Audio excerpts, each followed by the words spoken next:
सामने नबी करीम सल्लल्लाहु अलैहि वसल्लम के असहाब के चंद वाक़यात रखता हूँ। दुनिया की बेहतरीन चीजें, पसंदीदा चीजें जिसको हर इंसान पसंद करता है, वो जरूरियात, वो सहूलियात, वो लवाजिमात जो हर इंसान को बड़े अच्छे लगते हैं जब वो उनके पास होते हैं, लेकिन उन्होंने जब अल्लाह को पहचाना, जब नबी करीम सल्लल्लाहु अलैहि वसल्लम के सामने घुटने टेक कर दीन जो सुना, वो जब उनके दिलो दिमाग में बैठ गया, जब उन्होंने अपनी आखिरत को पहचाना, जब आप ऐसे समझे कि वो हकायक से पूरी तौर पर बाखबर हुए, यकीन जाने उन्होंने अपने सरदार की तरह, नबी करीम सल्लल्लाहु अलैहि वसल्लम की तरह उन्होंने तहिया कर दिया कि हमारी जिंदगियों का एक ही मकसद है अल्लाह को राजी करना, हमारी जिंदगियों का एक ही मकसद है अपनी आखिरत को संवारना, हमारी जिंदगियों का एक ही मकसद है कि अल्लाह रब्बुल आलमीन को कभी नाराज नहीं करना, हर सूरत में, हर हाल में उस जात को राजी करना है। फिर उसके राजी करने के सिलसिले में बड़े से बड़ी तकलीफ, बड़े से बड़ी मुसीबत, बड़े से बड़ी परेशानी उन्होंने जहन बना दिया था कि हम तैयार हैं, लेकिन रब का नाराज पा ये नहीं। उनको मालूम था जब अल्लाह राजी हो जाएगा, जब तक जिंदा है तब भी साथ देगा, जब मरने लगेंगे तब भी हमें बेयारो मददगार नहीं छोड़ेगा, जब हम मर कर इस दुनिया से जाएंगे वो उस वक्त भी हमें तन्हा नहीं छोड़ेगा। मुश्किल तरीन जो तस्करे कयामत के हैं, अगर आज हमने अपने मालिक की जात और बात को मुकद्दम समझा तो वो उस कयामत की वादी में भी हमें तन्हा नहीं छोड़ेगा। वो तो सबसे बड़ा वफादार, वो कदरदान है। बंदा वफा में सब कुछ कर ले और वो कुछ भी ना करे, ये कैसे हो सकता है? वो तो इतना कदरदान है कि नबी करीम सल्लल्लाहु अलैहि वसल्लम फरमाया, कोई इंसान सदका करता है, अल्लाह उसके सदके को ऐसे पालता है जैसे कोई इंसान अपने शौक का लिया हुआ घोड़े का जो बच्चा पालता है, उसकी कितनी परवरिश और पालना करता है। आपने फरमाया कि बंदे के सदके और नेकी को अल्लाह ऐसे पालता है, ऐसे उसकी कदर करता है। फरमाया कि कल कयामत के दिन कई बंदे ऐसे आएंगे कि वो अजर देकर, वो सवाब देकर हैरान रह जाएंगे, लेकिन उन्हें कहा जाएगा कि ये आपकी दुनिया की नेकियां हैं जिनको आपने तो छोटा समझकर किया था, लेकिन अल्लाह ने उनमें इतनी बरकतें डाल दी हैं। जब छोटी नेकी में बरकत डाल के वो इतना बड़ा कर दे, और दूसरी तरफ जो अपनी जिंदगी ही को उनके नाम पर वक्फ कर दे, सहाबा किराम समझते थे वो उसको क्या बदला देगा। तो इन चीजों को बुनियाद बनाकर यकीन जाने उन्होंने कोई चीज अल्लाह पाक से प्यारी नहीं की। हमें चंद महबूब तरीन चीजों की मिसाल देता हूं, चंद वाकयात आपके सामने रखता हूं, एक एक चीज पर गौर करें। माल इंसान को कितना प्यारा है, और याद रहे माल के सिलसिले में मोहतात रहे। नबी के सलाम फरमाया करते थे, आपने फरमाया कि हर उम्मत का कोई ना कोई फितना है, मेरी उम्मत का फितना माल है। इस माल को हासिल करने के लिए, इस माल को ज्यादा बढ़ाने के सिलसिले में इंसान इतना आगे बढ़ जाता है, वो सब कुछ इस माल को समझने लगता है, नतीजे में वो अल्लाह को भी भूल जाता है। हमने फरमाया कि माल के सिलसिले में मोहतात रहें। ये माल कभी आपको अल्लाह से प्यारा नहीं होना चाहिए, बल्कि इस माल से आपको अल्लाह की जात प्यारी होनी चाहिए। अब नबी करीम अलैहि सलाम के असहाब की मिसालें देखें। सही बुखारी के अंदर किताब मनाकिबिल अंसार के अंदर एक बाब है, बाब हिजरतिन नबी सल्लल्लाहु अलैहि वसल्लम। एक ऐसे शख्स का वाक़ा है जो कुतुब तवारीख में पढ़ते हैं, मक्का के इंतहाई अमीर घराने का फर्द है। आप ऐसे समझें कि मक्कतुल मुकर्रमा में जितने बड़े बड़े मालदार थे, ये उनमें से एक है।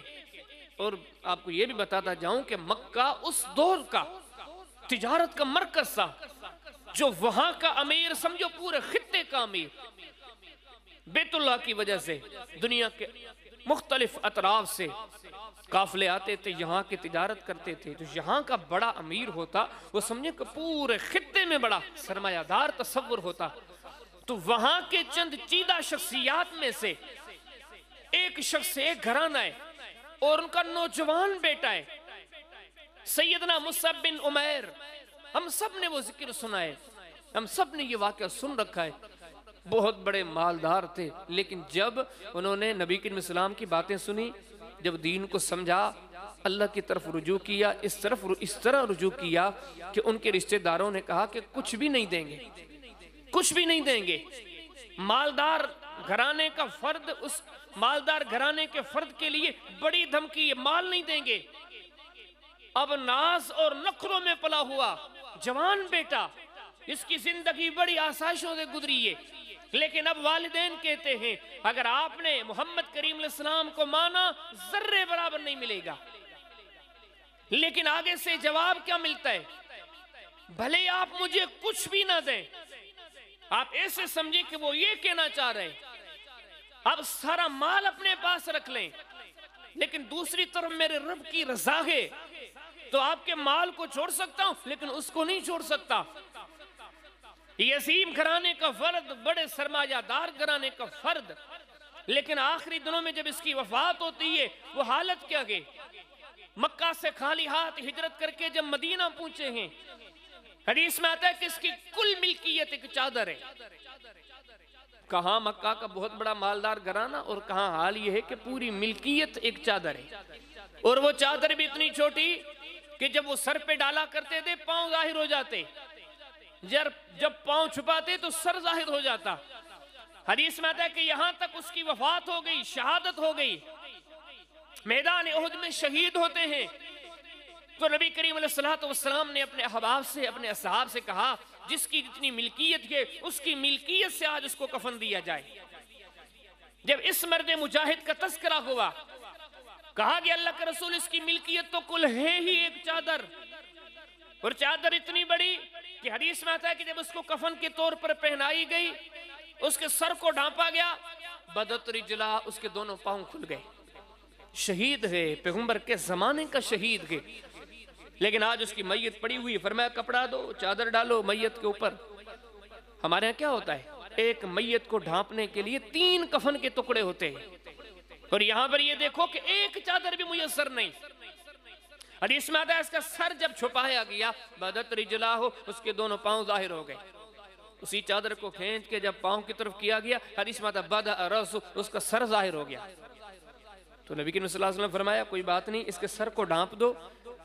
और उसके पांव के लिए घास वहां पे होती थी इज़खिर के नाम से, आपने फरमाया ये काट कर लाओ, उस घास को लेके इनके पांव को लपेट दो।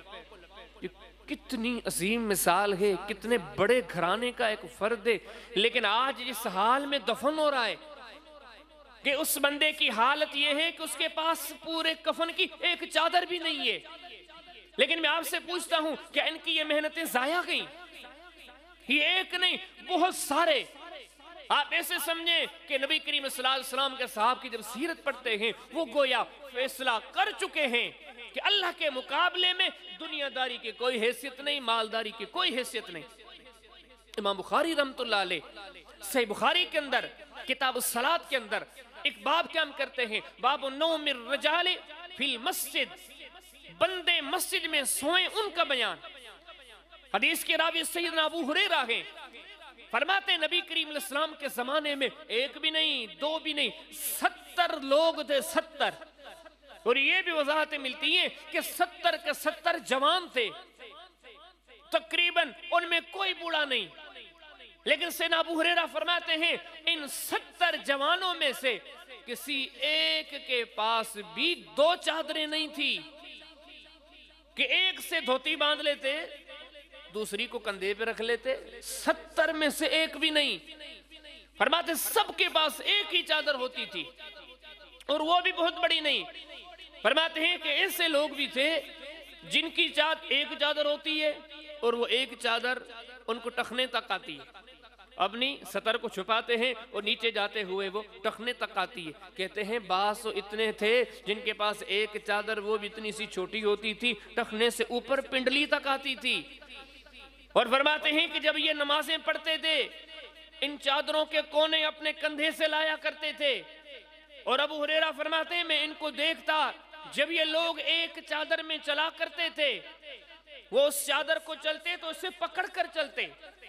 कराहियत अंतुरा औरातुन, सिर्फ इस डर से कि कहीं चादर खुल न जाए और लोग हमारे सतर को न देख लें।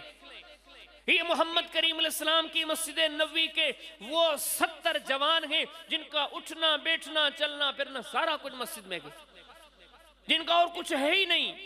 कुछ दूर से आए हैं, कुछ मदीने के गुरबा है, वो सब कुछ भूल गए हैं और सारा इनका मामला अल्लाह की रजा पर लगा हुआ है। बल्कि अगली बात इमाम तिरमिज़ी रहमहुल्लाह सुनन तिरमिज़ी में अब्वाब ज़ुहद में एक बात काम करते हैं, बाब मा जा फी मईशत अस्हाबिन नबी सल्लल्लाहु अलैहि वसल्लम, हदीस लाते हैं। यहाँ पर भी सैयदना अबू हुरैरा बयान फरमाते हैं,